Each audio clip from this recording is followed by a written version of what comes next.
एक चीज सोच रहा हूँ, अभी भी इनके बीच में जो कम्युनिकेशन हो रहा है ज्यादातर वो ना तो फोन से हो रहा है, ना ये एक दूसरे को ईमेल कर रहे हैं, सब जगह इनको डर सता रहा है, पेजर तो यूज करते ही नहीं है। मैं ये सोच रहा हूँ कि ये बातचीत हो कैसे रही है, ये क्या कबूतरों के जरिए हो रही है? एक चीज समझिए, ये ट्रम्प से बहुत अच्छा सीख रहे हैं। इन्होंने पहले कहा कि हमारा बहुत नुकसान हो गया, फिर कहा नहीं हुआ, फिर कहते हैं हमारा तो कुछ हुआ ही नहीं है। ये पलटा पलटी वाली है ना, ये ट्रम्प डॉक्ट्रिन है कि आप जो आज बोले वो कल उसको उल्टा बोलते हैं, जिससे पूरे सभी लोग कंफ्यूज्ड हैं। मीडिया मुझे खुद नहीं पता, सोशल मीडिया कंफ्यूज। नहीं, आप ये बात सही कह रहे हैं। उधर पुतिन ने भी कहा नहीं नहीं हम ईरान के साथ हैं, और बाद में कहा नहीं ईरान के साथ हैं, लेकिन हमारे इतने सारे लोग इजराइल में भी रह रहे हैं। तो अब बहुत सारे लोग ये सीख रहे हैं ये ट्रम्प डॉक्ट्रिन, जिसमें कुछ भी क्लियर ना होने पाए और यही उसकी क्लैरिटी रहे। ट्रंप और नेतन्याहू के खिलाफ फतवा जारी, ईरान के शीर्ष शिया मौलवी नसीर मकरेम शिराजी ने फतवा जारी किया। दुनिया के मुस्लिमों को एकजुट होने का आह्वान किया गया। वैश्विक इस्लामिक समुदाय के लिए खतरा बनने वाले को माकूल जवाब दिया जाए। मुझे लगता है अगर इनका वश चले तो चांद सितारों की भी सुपारी दे दे। नहीं, मैं आपको बताता हूं, आपने जो वर्ड यूज करा है सुपारी, वो बहुत करेक्ट वर्ड है। और आज मैं आपको बताता हूं ये जो करा है ना मुसावी साहब ने, ये जो मौलवी हैं जिन्होंने फतवा दिया है, ये क्यों दिया है। और इन्होंने दुनिया भर के मुस्लिम्स को एड्रेस करा है कि दुनिया भर के मुसलमानों को मैं ये कहना चाहता हूं कि ये भाई नेतन्याहू जो ट्रंप है ये इस्लाम दुश्मन है, मुसलमानों के दुश्मन है। यानी कि क्या आपको पता है सलमान रश्दी के साथ क्या हुआ था? 20 साल के बाद किसी ने स्टेज पे चढ़ के उसकी आंख में चाकू मारा, वो अंधा हो गया एक आंख से। उसने सैटेनिक वर्सेस लिखी थी। फतवा कहां से जारी हुआ था? ईरान से। यानी कि ईरान ये कह रहा है कि हां हमारे पास वो सैन्य ताकत नहीं है कि हम इजराइल को घुटने पे ले आए, हमारे पास वो सैन्य ताकत भी नहीं है कि हम अमेरिका का कुछ डैमेज कर दें। लेकिन हाँ, दुनिया भर में जो भी इस फतवा को, जैसे कहते हैं ना सुपारी किसी ने ले ली, दुनिया भर में आपने फतवा फेंक दिया ये, और किसी ने उठा लिया फतवा, और किसी ने बोला हाँ कोई ऐसा निकला जुनूनी पागल। ठीक है, ट्रंप के पास क्या ऐसी सिक्योरिटी जिस लेवल की आज की है हमेशा रहेगी? ट्रंप के ऊपर हमला नहीं हुआ था गोली से? जब वो पब्लिक में गया था उसकी कान में गोली लगी थी, क्या नहीं हुआ ये? क्या बेंजामिन नेतन्याहू के घर पे ड्रोन मारने की कोशिश नहीं करी थी? वो घर पे नहीं था, फॉर्चुनेटली बच गया, उसकी जान बच गई। मैं 2024 की बात कर रहा हूं। ये छोड़ दिया है कि जिंदगी भर तक जब तक ट्रंप और नेतन्याहू चलेंगे वो अपने कंधे के पीछे देख के चलेंगे, कोई मार तो नहीं रहा। ये कर दिया है आज इन्होंने। नहीं तो फिर अगर ये एम्बिग्विटी रखेंगे कि अमीर उसको मुनीर को बुला के उसके साथ लंच करना है, डिनर करना है, उसका फायदा उठाना है, तो फिर अगर good and bad and suitability non suitability देखेंगे तो ये होना ही चाहिए उनके साथ। ये होगा ही, ये होगा ही। जो गौरव बता रहे हैं बिल्कुल सही बता रहे हैं। ये एक साइकोलॉजिकल ऑपरेशन है कि आपको हम भय में रखेंगे, लेकिन उसका उनको नुकसान क्या होगा? ज्यादा भय में रखेंगे तो बम फिर चलेंगे, वो इलाके जहां ये एटम बम बनाने की कोशिश करेंगे वो फिर तहस नहस होंगे, वहां का एयर डिफेंस जो है वो फिर तहस नहस होगा। कहने को तो इनके पास ही बहुत अच्छा एयर डिफेंस नेटवर्क था, लेकिन उसका क्या हुआ? एक चीज नहीं चल पाई, वो नहीं चलेगी। अब देखिएगा इस बार जो होगा, क्योंकि जो ये जितनी खतरनाक बातें आ रही हैं, नेतन्याहू और ट्रंप मिलकर के ईरान को सबड्यू कर ही देंगे। इस बार तो सबड्यू करेंगे ही। वो सबड्यू किस हद तक करेंगे ये एक सवाल है। तेहरान में जिंदा दिखा ईरानी कमांडर, ये खबर देखिए। इस्माइल कानी जिंदा दिखा। आईडी अपने 13 जून को मार गिराने का दावा किया था।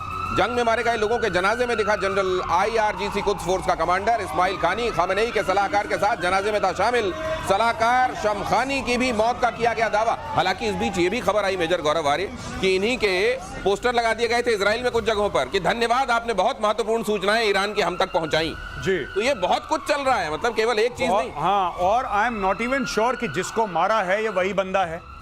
हाँ, इनके डुप्लीकेट भी हैं, और ईरान में ये सब होता है। इराक में भी होता था, सद्दाम हुसैन का डुप्लीकेट था, सद्दाम हुसैन के बेटों का डुप्लीकेट था। तो जो ऐसी रजीम होती हैं इनके होते हैं डुप्लीकेट। ऐसा सुनने में आया है कि पुतिन का भी एक बंदा है जो पुतिन जैसी शक्ल उसकी मिलती है, प्लास्टिक सर्जरी करके। पहले तो उसकी वैसी शक्ल मिलती थी, हाइट वाइट सब, बॉडी शेप, फेशियल फीचर्स, और प्लास्टिक सर्जरी करके पुतिन से मिलवाया गया। उसी तरीके से देखिए ये बहुत बड़ा डिसेप्शन का गेम है, और जिस लेवल पे होता है शायद हम लोग समझ भी नहीं पाएंगे कितना बड़ा डिसेप्शन का गेम है। नहीं, लेकिन लोग यहाँ समझते हैं क्योंकि वो जानते हैं कई बार शक्तिशाली बात है। अगली खबर देखिए, चीन ने दुनिया को अपना नया बॉम्ब दिखाया जिसे बेहद खतरनाक बताया जा रहा है। चीन के वैज्ञानिकों ने बनाया ब्लैकआउट बॉम्ब, नाम रखा ब्लैकआउट।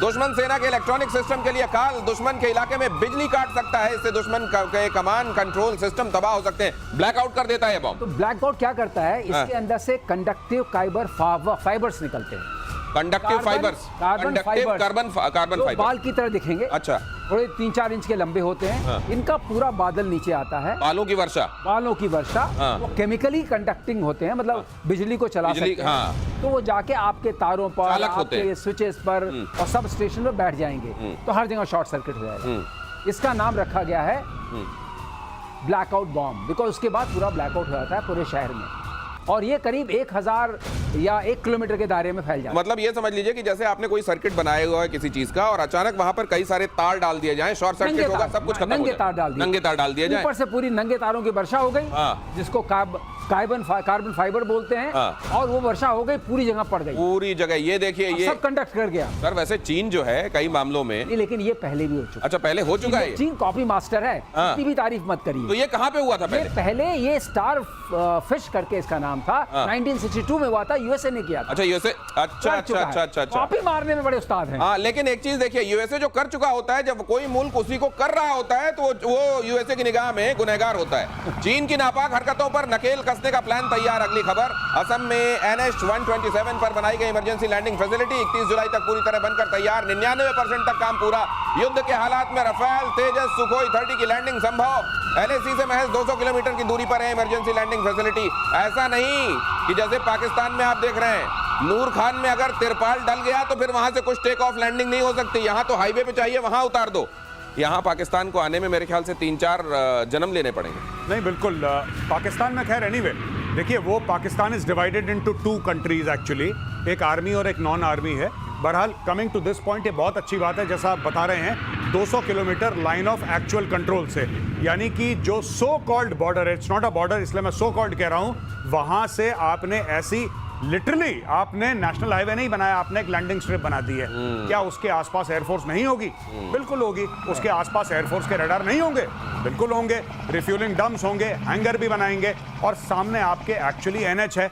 जब आपको सिविलियन ट्रैफिक बंद करना है, एयरफोर्स ने बंद कर दिया, वहां से आपका रनवे तैयार है।